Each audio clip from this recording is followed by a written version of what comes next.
Good afternoon, everyone, and welcome to this special virtual town hall hosted by Edmonton Global. I'm pleased you are all able to join us today, and then we dive into a topic that has significant implications for our region, both in terms of trade and tariffs. For those of you who do not know me, I'm Malcolm Bruce, the CEO of Edmonton Global, the economic development organization that represents the 14-member municipalities making up the Edmonton metropolitan region. Before I begin, I'd like to acknowledge that we are gathered today on Treaty 6 territory, the traditional lands of the First Nations and Métis people. We recognize their deep connection to this land and honor their history, languages, and cultures, which continue to enrich our community. As we discuss economic resilience and economic cooperation today, let's also reflect on the importance of inclusive growth that benefits all communities in our region. Today's session is unique. It's a live version of Did You Know blog series featuring Jeff Bill, our Director of Research and Business Intelligence. We will take a data-driven approach to unpack the recently announced 25% and 10% tariffs, analyzing their impact on the Edmonton region's economy, industries, and trade dynamics. At Edmonton Global, our mission is to strengthen and diversify our regional economy, ensuring that businesses can grow, compete, and thrive on a global scale here. Trade is central to that vision. And with 80% of Alberta's exports going to the United States, we must be strategic and united in our response to these new challenges. Following Jeff's presentation, we will hear from a panel of experts who will offer real-world perspectives on how these tariffs will affect businesses and what steps we can take short, medium, and long term to build resiliency in our economy. This is not just an information session, this is an open opportunity to engage in meaningful dialogue and explore actionable strategies. So let's get started. Jeff, over to you. Awesome, thank you so much, Malcolm. Welcome everyone to the virtual briefing. Very excited to share with you some research that the research team has been hard at work compiling over the last couple of weeks. It is a full-time job trying to stay on top of the implications of the tariffs. So we'll be sharing just a portion of our findings. I want to encourage everyone to put their questions in the chat as I go through the presentation. And then after the presentation, we'll do our best to answer those questions, joined by our panelists who will be introduced in a minute. Any questions we are unable to answer, we will try to answer in the frequently asked questions section of our recently launched Regional Trade Impact Hub website. Okay, with that, I'm going to go straight into the slides, but remember to keep those questions coming. This is, as I said, a very hard thing to keep on top of. This slide itself could be a full-time job trying to write, but I think the main point here is at the bottom. There's tariffs that have been threatened and then pulled back, threatened again, pulled back again. This has created a lot of confusion, and that confusion is here to stay, at least in the medium term. To help stay on top of it, as I said, we've launched this regional tariff hub, which I encourage everyone in the audience to come and look at after or in the coming weeks, because we're going to keep the information up to date there. I was curious to see if there's any data to back up the fact that there was confusion around this topic, and I was able to find an interesting research group out of the United States called the Economic Policy Uncertainty Group, and their data confirms what I thought was the case, that the confusion is at an all-time high in Canada. I won't get into the methodology, but I encourage you to take a look at their work. It's quite interesting. So I'm going to dive into now the state of the union of trade in Canada, Alberta, and try to drive down into the Edmonton region as well. And we're going to start with where we trade. So this slide shows us what I think most of us already know, that the lion's share of the exports from Alberta to the world goes to the United States. That's the bottom blue portion. All the other countries combined is the light blue portion above. What's interesting to note is you can see a slow increase in the diversification already happening with a growth in the number of countries we're exporting to. If we zoom in to look at just the United States, we can say through the data that all states in the United States, Alberta exports to all states in the United States every month, but the majority of that is going to 7 states only, primarily Illinois. Next, we want to look at how these goods are moving. What's interesting, on the left, you see that most of the goods are most of the volume of goods is traveling by rail and by road. But on the right-hand side, the value of goods mostly is going by pipeline. Next, we're going to look at what the region is trading. This is, again, Alberta data. You can see the majority, again, no surprise, is energy. But there is a significant amount that is non-energy that we're exporting, and that is growing over time organically. Now, I also thought it would be interesting to split out the exports that are going to the United States and the exports that are going elsewhere. And an interesting thing there that I noticed is that the United States, almost all of our exports are energy, but in other countries, it's weighted by other goods, especially agriculture. I thought that was interesting. Now I think what we're all here on this webinar to discuss and to explore in more detail are the potential impacts of the tariffs. The first point I want to make is that not all industries are created equal, and not all industries will be impacted equally. So as an example, here from Explore Edmonton, we have travel data, and tourism industry is expected to be one sector that might actually benefit from the tariffs. Why? Because a majority of our visitors are coming already from Alberta and Canada, and that might grow with the tariffs. But also, even with the visitors from the United States and elsewhere, because the Canadian dollar is now going to be lower, this may allow the visitors' travel budgets to go further in Canada relative to where they normally go. Other potential industries that might not be as hard hit by the tariffs include service industries and software industries. Another point I wanted to make is that not everyone is in agreement how these tariffs are going to impact Alberta or Edmonton. This is work from the Conference Board of Canada, and it shows, according to their conclusion, Alberta is going to be the most hit of any province, with a 1.4% impact on the economy.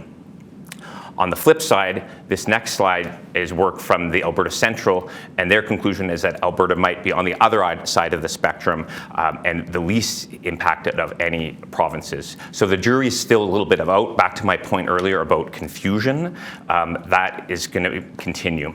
Here what they've done is they've rated the tariffs with 25% on all goods and 10% on energy, and because that it weighs more heavily in Alberta, it's less impacted. This graph shows the number of companies in each city across the country that are exporting specifically to the United States. We're exactly where you'd expect us to be, number 5, which aligns with our population rank. Again, the point I want to make here is it's difficult to get clarity, especially the higher resolution you go geographically. So this is some excellent work that's been done by the Canadian Chamber of Commerce, and they tried to look at the export intensity versus the export dependence and rate the cities across the country and how impacted they're going to be or how vulnerable they're going to be to the US tariffs. And there's a huge range, St. John being the most impacted and Sudbury being the least impacted according to their methodology. Edmonton here looks like it's safe, but I caution. My take home here is I think it's a little bit more complex than that, and the next 2 slides are going to get into why that is the case, but it's really because the methodology of the accounting. So exploring that a little bit more detail, we have Calgary here on the left, and you can see with the blue parts of the bars that energy accounts for most of Calgary's exports. On the right, the black is where you should be looking. That's the Edmonton region, and manufacturing accounts for most of our exports. I also want to draw your attention to the axes here, 150 million versus 20 million. If we normalize those axes, you can see Calgary has much more impacts. So here we're looking at the exact same data, but with the same axis. The take home here is that we all know that much of that energy is being produced in the Edmonton region, but it's being accounted for in the Calgary region. So where Calgary goes, Edmonton will go, and vice versa. This is some work that we've done here. I wanted to make the point that this is illustrative only, and there's a lot of assumptions built into here, but I want to draw your attention to the black line, which is where the Conference Board of Canada thought our GDP was going to go prior to tariffs being a big topic of discussion. And then what we did is we applied various assumptions from various analysts to see the range of where it might go based on their assumptions, including the Bank of Canada, Alberta Treasury Branch, and the Government of Alberta. And the take home here is that there's a big range in opinion. And in fact, some of this is old information. This one, for example, we already know is not the case because they were assuming 10% across all goods, and in fact, we got 25%. So this is a work in progress, trying to understand this. The next section and last section of the presentation, I'm going to touch on where we might go in terms of strategy as a region, as a country, as a province. The first thing that I think is worth noting is that Canada is in a much better spot in terms of international trade agreements. We have many more trade agreements already in place compared to our neighbors to the south, and I think there's a good opportunity to take advantage of those trade agreements. They're underutilized at the moment. Another thing is we might be able to benefit from history to learn some lessons and inform our strategy. So here we have data of canola exports from Alberta to China over time. And you can see here there's a little dip, or a significant dip at about this time, 2019. And that happens to be the time when China imposed trade restrictions to canola. Of course, this doesn't necessarily mean a causation. It could be just one factor that's playing into this trend, but I think it's interesting, the timing. And another thing that's interesting here is at the same time, we managed to increase our exports to Europe of the same product. So I think the lesson here is, if the United States doesn't want our goods, or if they reduce our imports because of tariffs, there are other options globally that we can turn to, like those we've identified in the previous slide with the trade agreements. The other area where we might want to focus our strategy and where we've heard a lot is in interprovincial trade barriers. I've just listed, I'm not going to go through them here, but I've listed a few kind of concrete examples, and I think as a province and as a nation, these are where we need to really dig in and start looking at the details of these and work collaboratively to overcome them. If we're able to do that, there could be some significant economic gains. This is somewhat dated work from 2015 by the IMF. And they did a study where they looked at Canada, and if Canada were to remove its interprovincial trade barriers, what would be the economic impact by province? And you can see here that they concluded Alberta would have a 3.2% gain on their economy as a result of limiting those barriers.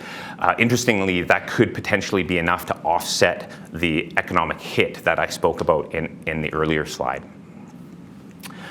I think this is my last slide. Basically wanted to share some opinions from business leaders across the country.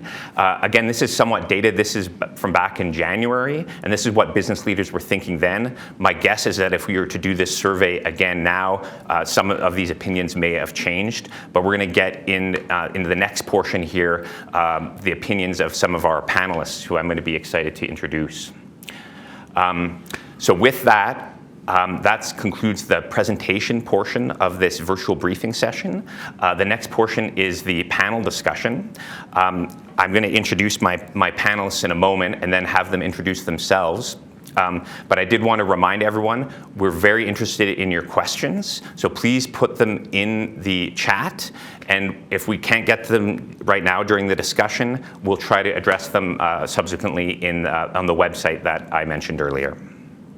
So with that, I want to introduce our panelists. So we have Eddie here from the University of Alberta, Tracy from Explore Edmonton, and Tanis from Direct Energy. And maybe we can just have you each in turn introduce yourselves briefly and tell us a little about yourselves to the audience. Start with you, Eddie. Okay, yeah. My name is Eddie Wong, and I'm the Associate Dean International at the Alberta School of Business. My responsibility at the U of A include all the international relations and projects that the Alberta School Business is conducting around the world, but particularly in Asia, as we're doing a lot of exporting of our education services to Asia. So that's where I spend a lot of my time. And my background is international business. Thanks, Eddie. Yeah, I'm Tracy Bednard. I'm with Explore Edmonton. Up until about 3 years ago, I worked at the airport, and I worked there for 25 years, and I spent a lot of time in those markets that Eddie was in as well, building air service, international air service, and understanding those markets. That's how I met Eddie, actually, in China. Then about 3 years ago, I moved to Explore Edmonton, and that's a $95 million operation. Our sole shareholder is the city of Edmonton, and of course, we work to attract tourists, but also business conventions, as well as other events into our community, and produce some major events. Ultimately, we work with our sister agencies, Edmonton Global and Edmonton Unlimited, to deliver economic value for our region and for Edmonton. Awesome. Thanks, Tracy. I'm Tanis Kozak. I am part of the Direct Energy organization. I'm the head of our Canadian business. We're an electricity and natural gas retailer. The focus of our operations is in Alberta, so we're heavily invested here. As well, we have a large family farm northeast of Edmonton. Canola, barley, wheat are our biggest products. I'm also on the board of Edmonton Global. Excellent. Well, thank you so much. So I threw a lot of information at yourselves, at the audience, and maybe you've had some time to reflect. Maybe I'll start things off by just asking, based on the data that I showed, or other data that you've learned through come across in the media, is there anything that you found surprising in these discussions between Canada, the United States, China, Europe? Any facts that stand out as interesting or surprising?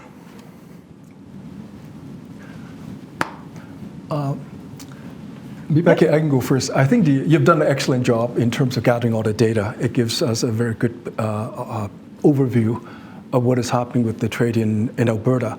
And I think that one thing that stands out really has to do with the fact that there's a lot of market potential for agricultural products in Asia. You look at the data for China, and that's one indicator of what we can do if we were to get our act together. We're increasing our efficiency, and then search out other markets. And I think the idea of improving inter-provincial trade, removing the barriers, is a lesson that we have to learn, because it applies to the Edmonton region as well. For sure. Yeah. Anything? Sure. I guess I knew the U.S. was our largest trading partner. I didn't realize the true significance of that. The majority of our trade is with our southern neighbor.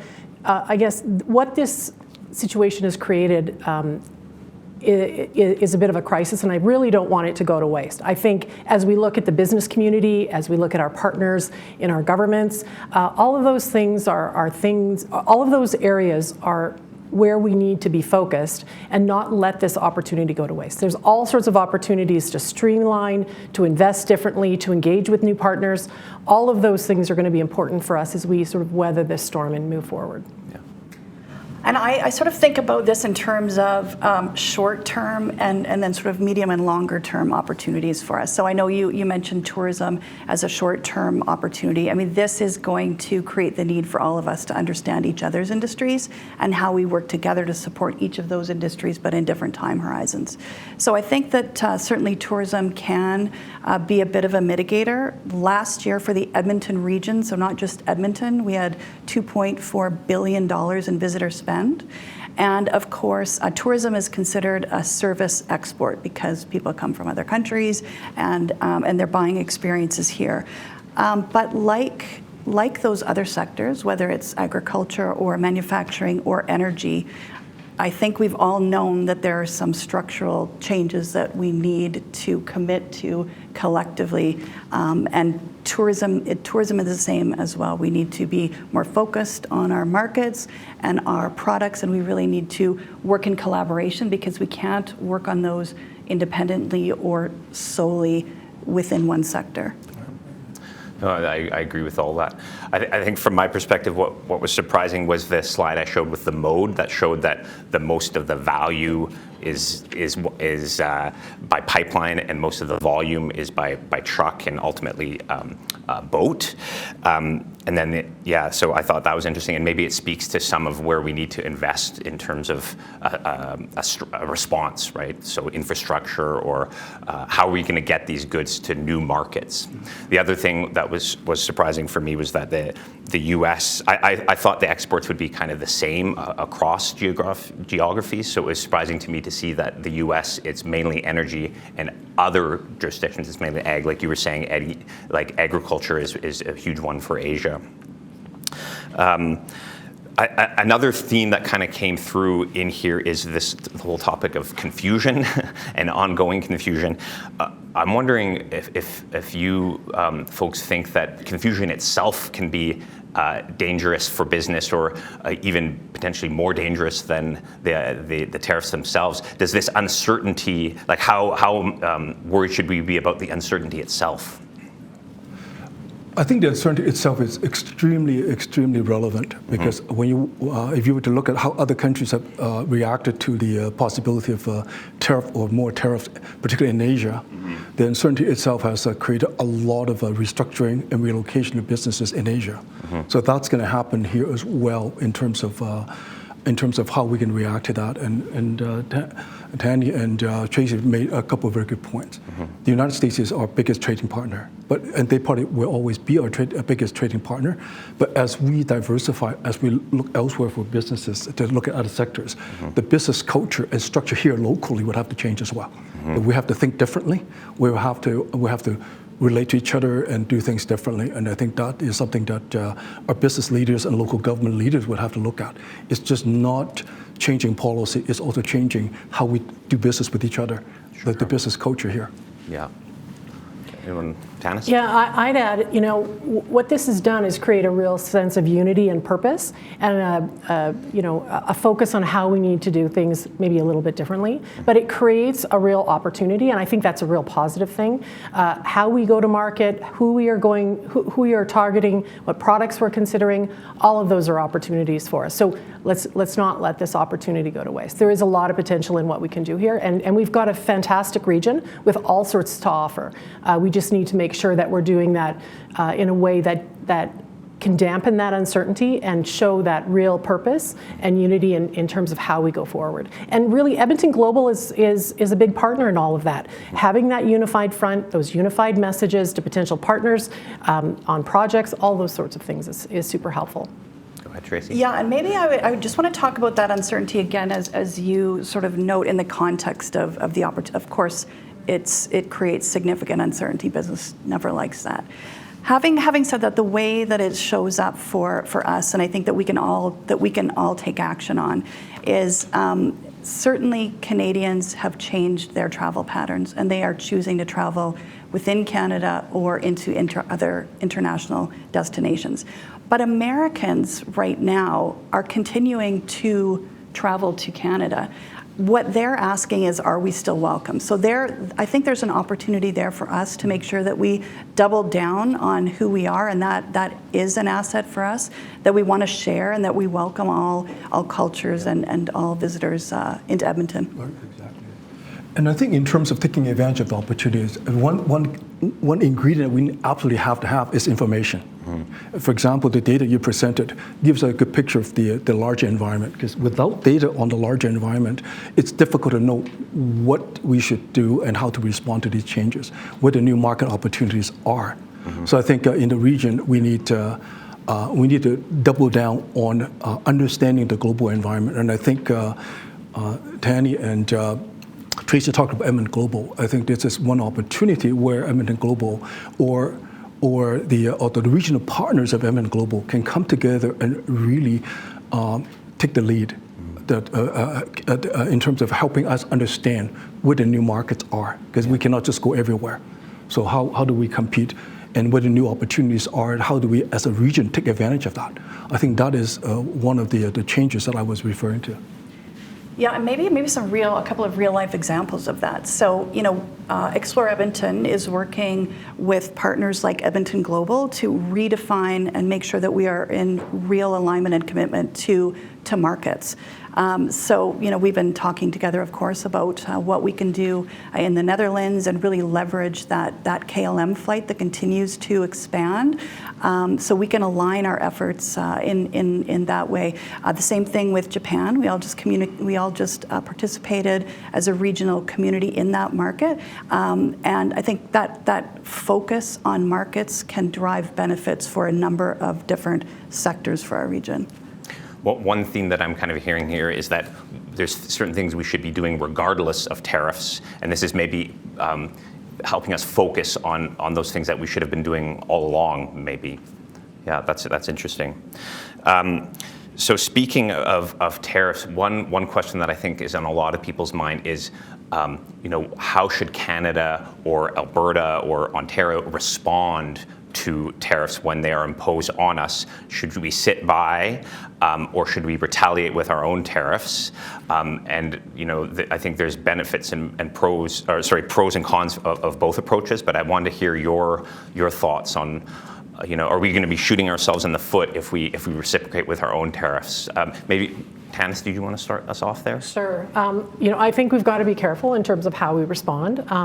We are looking to get through this. This is something that's happening in the shorter term, but longer term, we have to think about, our partnerships with not only the U.S. but others. So I think we have to be careful in terms of that targeted response. I think overall, we've got to also think about, the impact on our region in general.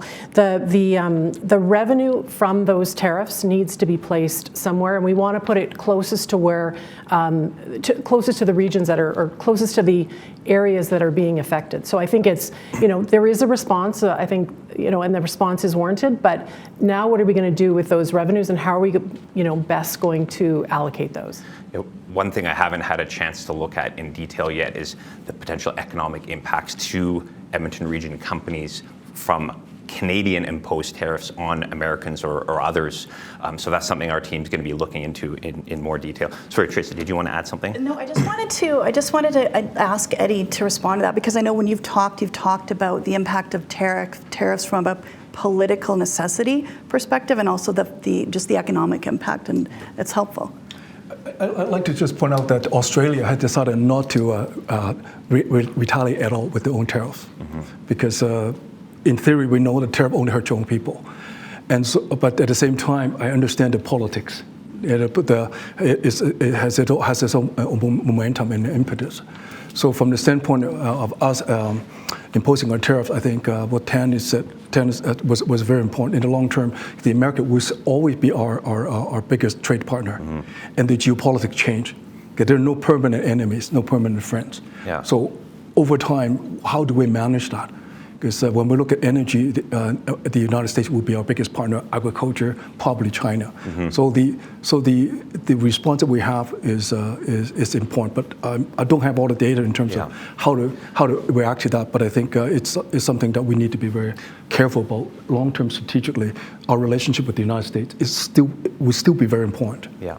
Anecdotally, I can confirm we've heard from local businesses that they're concerned about retaliatory tariffs because they import a lot of their goods from the States that they use to build their products. So it's certainly something that we're thinking about.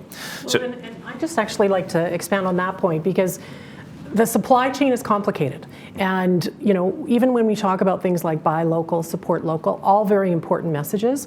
But at the same time, we have to think about that complicated supply chain. And even organizations like Amazon, big employers in this country, and we've got to be careful of the impact of pullbacks on organizations like that, and the real impacts that could have on jobs and so on and so forth. Could have spin-offs, yeah. Yeah, and I think one thing I would add to that, so the Expo and the Convention Center, we manage those, and we actually procure about 35% of our foods locally and about a quarter from local distillers on the alcohol side. But part of the challenge is just those local suppliers being able to scale up to that. So I think that it's a short-term challenge, but a longer-term opportunity as well when we talk about buying or supporting local, to be supporting some of those producers and being able to scale up their supply. And I think to follow up, I think it's something that probably does not call for an emotional response, because we're talking about the medium term and the long term. I think that is very important because the supply chains are very complex. When we look at what's been happening in Asia with respect to China, they're having a heck of a time reallocating their own supply chain. So it's not an easy thing to do. And many of the product that we import, it's really hard to untangle where it's coming from. So I think that's something that we need to keep an eye on the long term, and maybe the best thing is to hope for a good resolution of the current situation. Yeah, no, I like that. I think don't act emotionally right out the gate, right? Yeah. Like I think you need to be informed and measured in our response. Mm-hmm. So I did promise that I would try to incorporate some questions from the audience, and I noticed there's a few coming in, so maybe I'll start with this one here. Someone is wondering if we can comment on efforts currently underway for market diversification in the Edmonton region and what it might mean for our relationship with Asia Pacific specifically, as a tongue twister. So I might start just a few things that highlight from Edmonton Global's perspective. The Regional Ad Hoc Working Group, so this is a group of leaders in the region that we've brought together to talk about things, to share information, and to potentially talk about strategy. That's one concrete thing that we're doing as an organization. And the other one is the Regional Tariff Hub, which is the website that I've referred to a few times. And the intention is to keep that going on an ongoing basis with up-to-date information. So those are two things that we're trying to do in practical sense to diversify, but we're also looking at strategies. I don't know if anyone from the panelists wants to add anything on that. What are we doing to diversify? Any thoughts? Especially Asian Pacific. I don't know, Eddie. Asia Pacific is it's an interesting region because we talk about Asia Pacific as a region, but really the most important player in Asia Pacific is China. And so our relationship with China is really, really important because when you go to Southeast Asia, most of the companies now are heavily Chinese invested. But when you look at the long term, from the standpoint of agriculture and also other types of trading opportunities, Asia Pacific is very rich. For us in terms of agricultural products, and in terms of import manufactured goods, they will still be the biggest supplier of manufactured goods to elsewhere in the world. So, but for us to go into that region, we have to understand the culture. I think Tracy and Tanny probably understand the international business aspect quite well. The cultural aspect is important, how we do business and so on. So to develop that market is essential, but it takes a lot of preparation. Mm-hmm. Like we need to understand the region and where the supply chain goes and so on. But it's definitely a region that we need to look at. It's not a region that we can overlook at all. Yeah, agreed. Yeah, I mean that's all about sort of TANIS and what you've said, Jeff, about being committed. So we all talk about market diversification, but that is a long prospect, and that is where you need the integration and alignment. So something like tourism, I think, is an excellent short-term opportunity for various municipalities that might be on the call today. When it comes to this kind of market diversification, it takes years, and I say that having built air services from those international destinations. So I think this is also the time where we need to re-engage in really committed collaboration. That means, for example, me working with Edmonton Global, Travel Alberta, Destination Canada, Global Affairs Canada, and really reminding ourselves to be committed for that long-term economic strategy.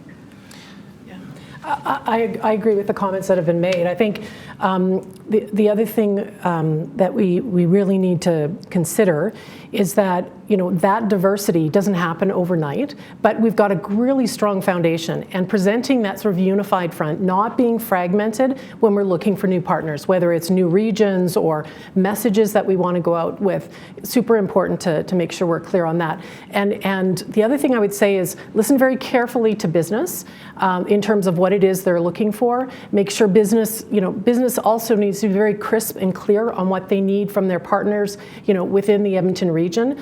So I think it's a bit of a two-way street. Yeah. And I agree with that because I've spent a lot of time in Asia, and one of the key things is the brand name.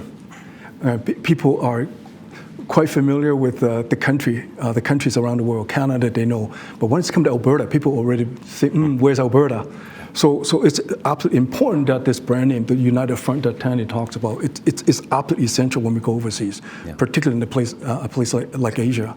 And also, we need someone to tell our local businesses what the products are in Asia. We keep talking about exporting agricultural products, right? But what is it that they actually want? What is the highest value added? For example, the food processing. What kind of food do they eat? Those are the questions that I think we need an organization, a leader, that would allow us, that would point the way and to build this the unified front and the brand name.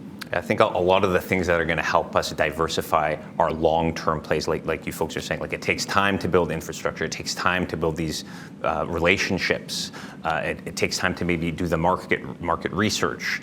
It takes, maybe some of them require policy changes. Those things take time. So I think we need sustained effort to diversify, but maybe double down sustained effort at this point.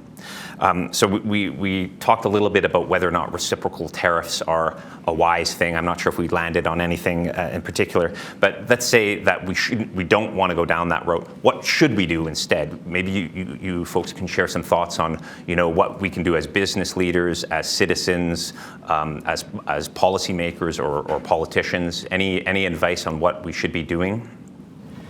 The thing, from my perspective is making sure we're providing information where necessary. And those are to folks at Edmonton Global that are out there in the market, also to government. We've got to, reduce any sort of red tape or barriers in which to get things moving forward.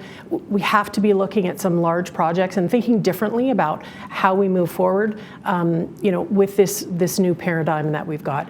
To me, that all in and of itself will help us diversify, which is where we're going to have some strength. Maybe I just want to talk about sort of some short-term opportunities, locally that we have in addition to those long-term plays that we've talked about. In the short term, support those investments. So I want to give an example. The city of Edmonton City Council supported a spa development project that Edmonton Global worked with Explore Edmonton and a private investor to be able to develop. That means a new year-round tourism product that we'll all enjoy, but that will provide new opportunities for visitors to come. I would love it if we take this year to tell ourselves and remind ourselves of the pride that we have in this community, which will translate into economic impact with that visitation. So, we're one of the top 10 cities to visit per Lonely Planet. Conference Board of Canada prior to the tariffs, but had talked about forecasting us to be the fastest in growth. Bring your associations, your national meetings into this region. At Explore Edmonton, we have a team that can help you drive that here. Then in the longer term, it is continuing to develop the infrastructure, the pipelines, which is air service, and then the alignment in terms of the markets that we're all going after across the different industries. Well, the long term is a North Star, but every journey starts with a small step, right? So the short term is equally important. In the short term, our government leaders would have to basically look at the policies, how we do things, how we work together, in particular at the regional level, to promote the transition, because it's not something that would happen overnight. And like it or lump it, the government sector has a lot of influence. They are responsible for policy, regulation, and so on.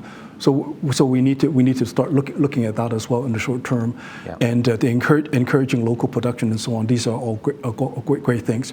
But the short term, the government has to look at how to prepare for the long term. And I think one thing that one point I have are the governments of Singapore and China.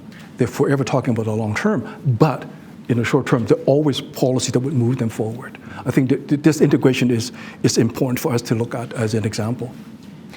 One other thing I just add to end off with is uncertainty is a bit of a feeling. It's always hard to get really great data around it, but one of the ways we can put that to bed is by really showcasing some of the wins that we continue to have in market and celebrate those wins. We've got a lot of good things happening on in this market, and that uncertainty goes away as we start to see a platform of continued success over time. And I think it's important to celebrate that. One thing we've been hearing a lot in the media is the importance of people in the Edmonton region shopping locally, buying local goods. Canadians, buy Canada, buy Alberta. To what extent do you think that is a useful strategy, or again, is that going to shoot us in the foot in some respects? Any thoughts? Can I be politically incorrect? Please. Emotion, if you feel good being patriotic, supporting local businesses, but at the same time, the Trump's tariff is built on that feeling, buying local. So his idea of buying local led to the tariff, which has an adverse impact on us. But a good example of buying local hurting a local economy is China. When the Chinese start saying that we want to buy local, we want to buy a Huawei phone as opposed to iPhone. Pretty soon, Apple start laying off people in China. So I think the interrelationship between these companies are important. Tanny talks about the fact that a lot of our companies are American companies. So we start buying local. It could actually have a negative impact on our local employment as well. So we need to be careful about that. But I respect and I support the feeling of supporting local community. So it's a little bit difficult thing for me to say there.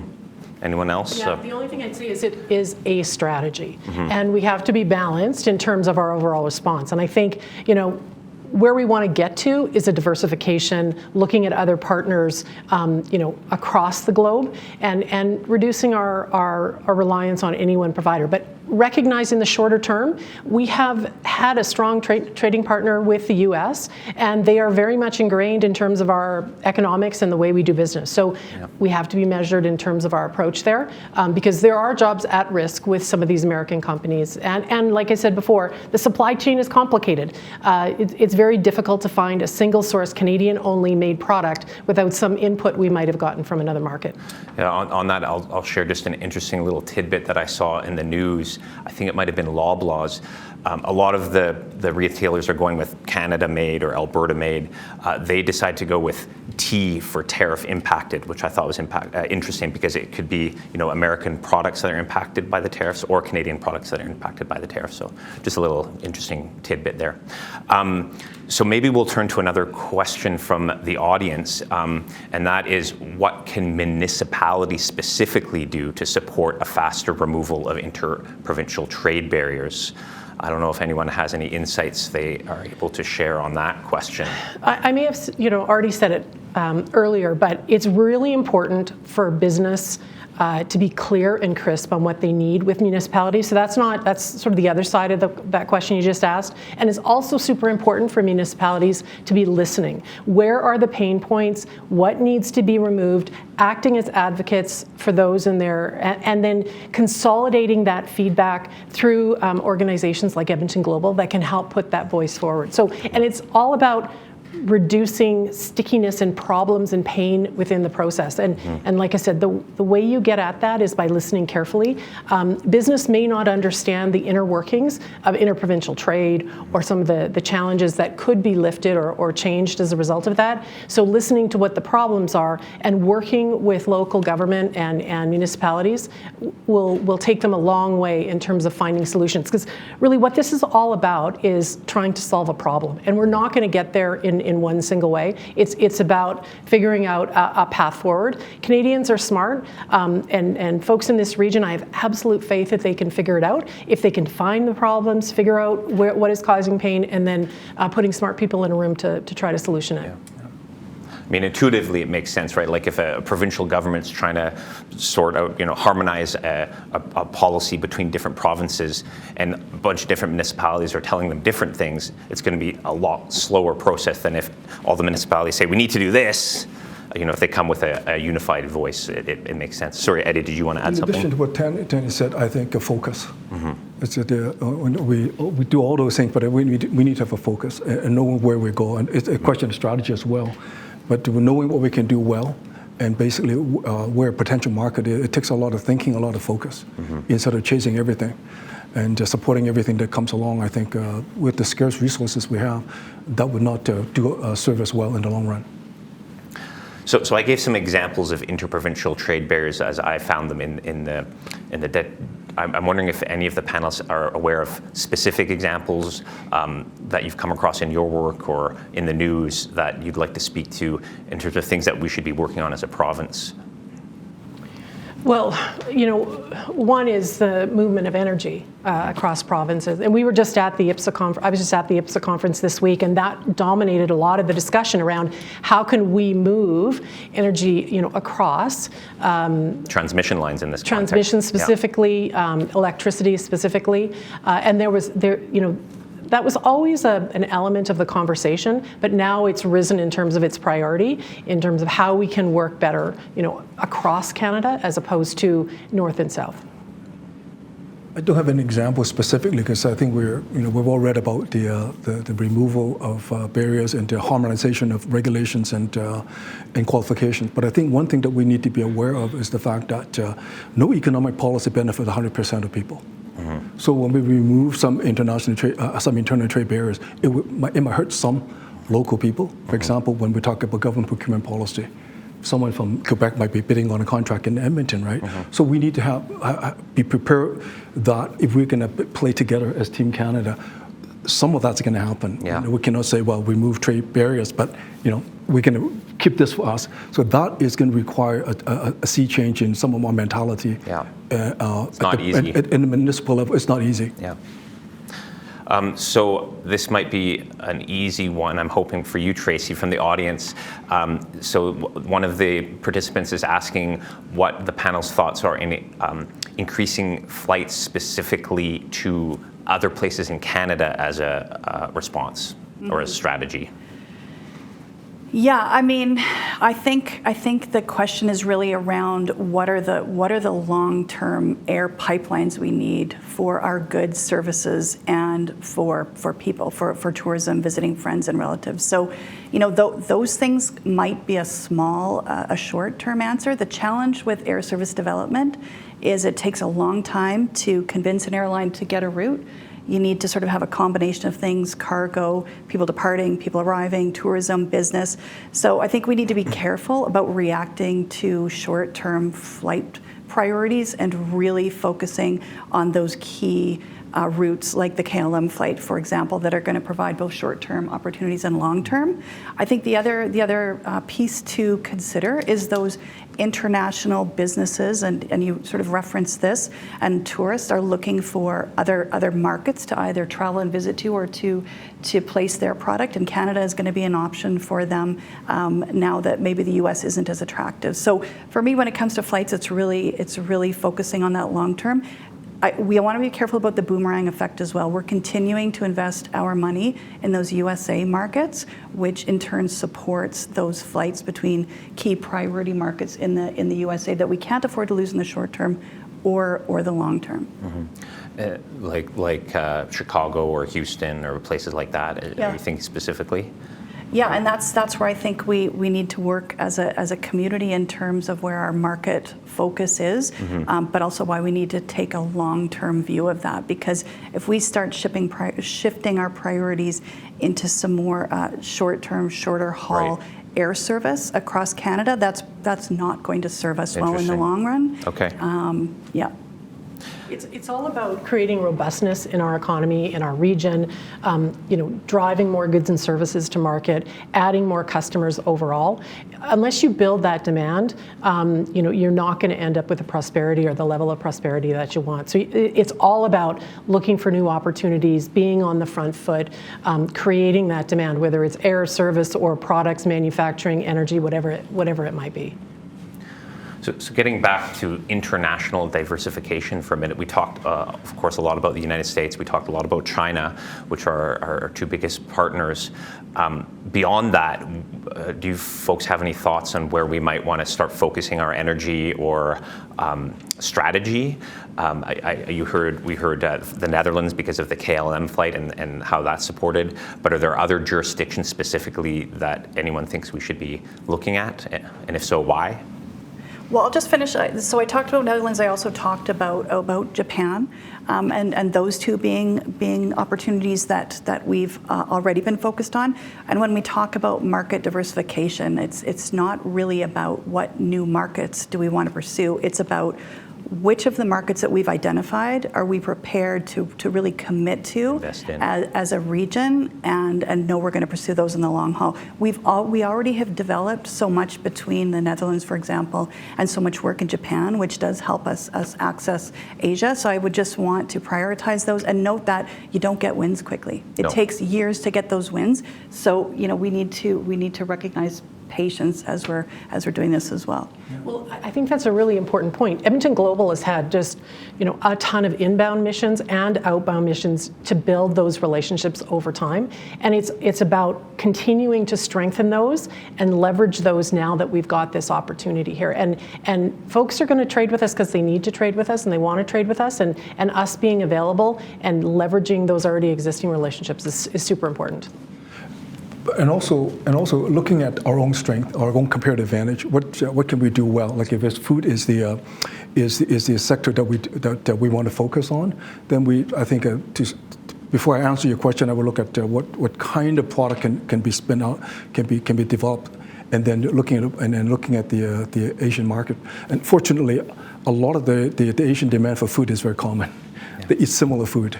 And so I would say Asia in general is a good place, but I think we might want to start looking at the supply chain back home. What can we do to deliver? I think that is a question that people don't often ask. Yeah. Okay, what is it that we do well that we can offer the market, and then what does the market want? Did you want to add something? I just also wanted to add, like anything, business is built on relationships. So when you talked about product and you talked about like target markets, but the whole idea around commitment is making sure that we do have that critical mass of relationships that we're building between this region and the region that we're working with.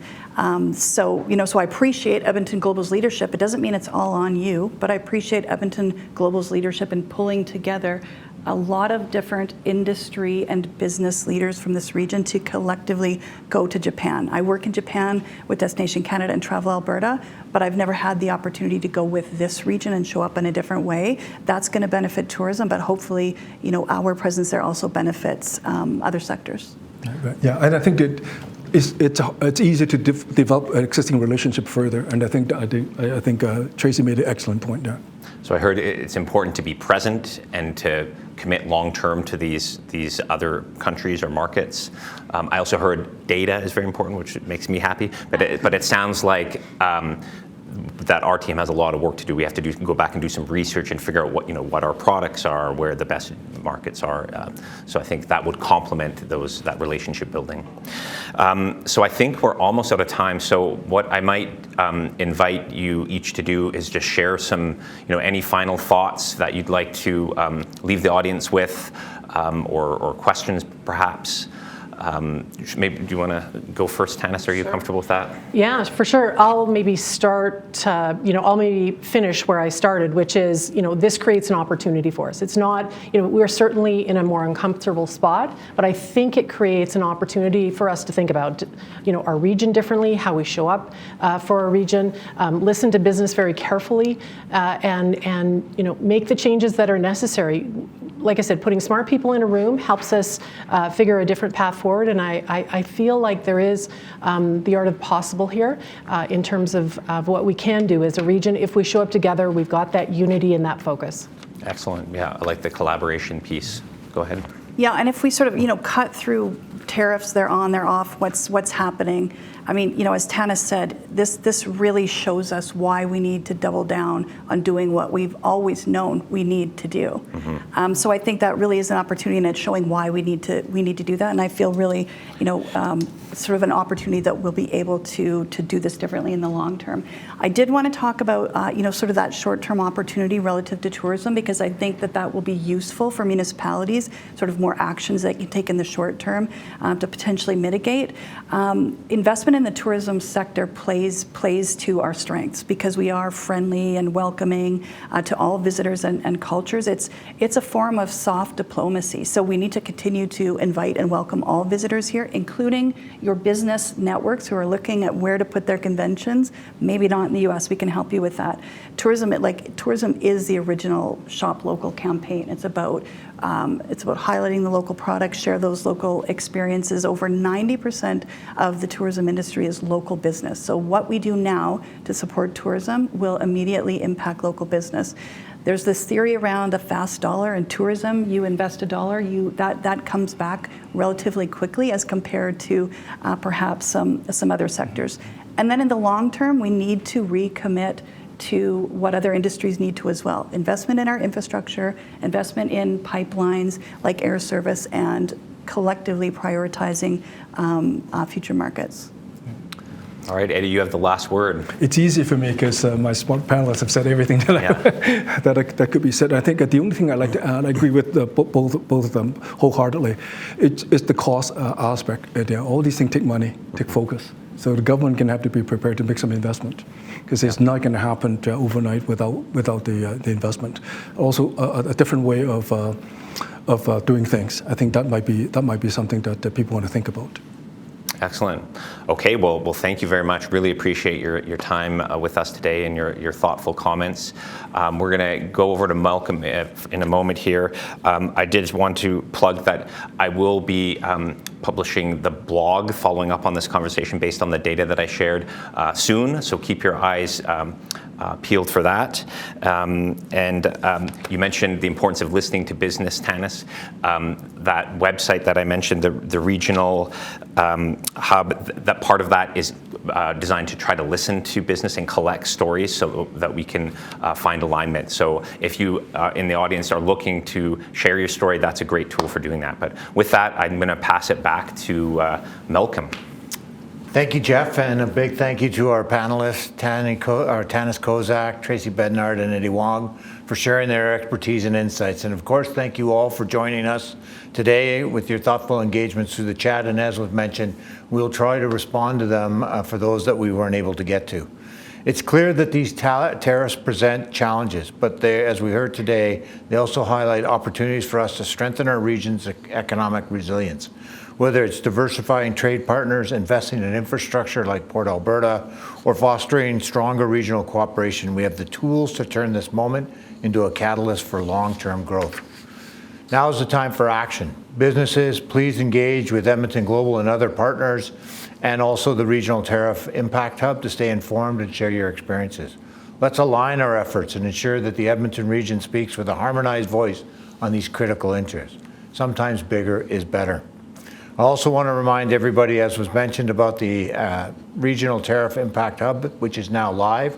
And this portal will serve not only for information passage, but also as a mechanism for you to feed into ourselves and other business leaders to ensure that we're addressing those concerns of yours. More importantly, it really is helping us form that kind of advocacy work we can do with other levels of government in terms of some of the priorities that they should be looking at, be it counter tariffs or be it infrastructure development. Looking ahead, we will continue to build out the work of the Regional Tariff Ad Hoc Working Group to ensure our businesses and policymakers have the latest insights and strategies.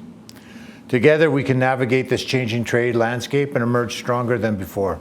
Thank you very much for your time today, and I look forward to continuing this important conversation. Thank you.